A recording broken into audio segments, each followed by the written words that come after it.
Bill Clinton is really honest. He's speaking to an anti-Israel group and saying the truth. Listen in. And the only time Yasser Arafat didn't tell me the truth was when he promised me he was going to accept the peace deal that we had worked out, which would have given the Palestinians a state on 96% of the West Bank and 4% of Israel, and they got to choose where the 4% of Israel was. So they would have the effect of the same land of all the West Bank. They would have a capital in East Jerusalem. They would have I can hardly talk about this.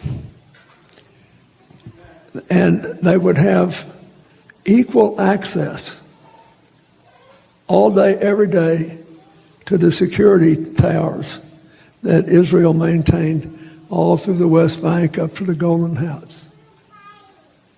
All this was offered, including, I will say it again, a capital in East Jerusalem and 2 of the 4 quadrants of the old city of Jerusalem, confirmed by the Israeli Prime Minister Ehud Barak and his cabinet. And they said no. And I think part of it is that Hamas did not care about a homeland for the Palestinians.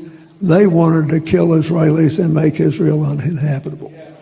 Well, I got news for them. They were there first. Before there was, their faith existed, they were there. In the time of King David, and the southernmost tribes had Judea and Samaria.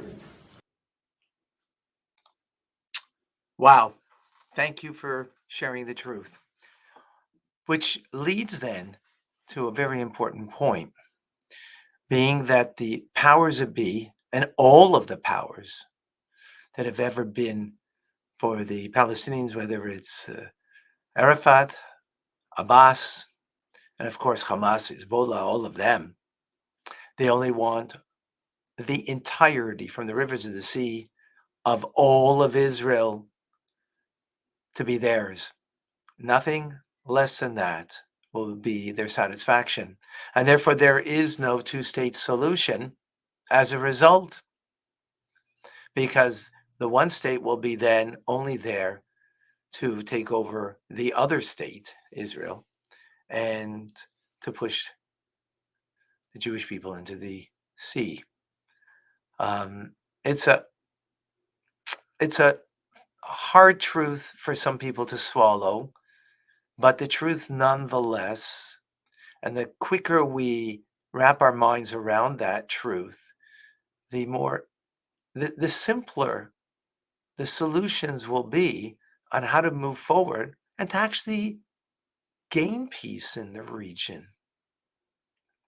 It'll be simpler this way, because till now, we just get one regime that's worse than the previous regime, but they all have the same intention in the end, whether it's through political means, whether it's through October 7th style of butchering murderously innocent people who were there actually in favor of the two-state solution. Whatever it is, they all have the same desired end: no Jewish state. But peace we will get, but it will be through being very strong and not allowing the nations of the world to dictate to the Israeli leadership and how to move forward.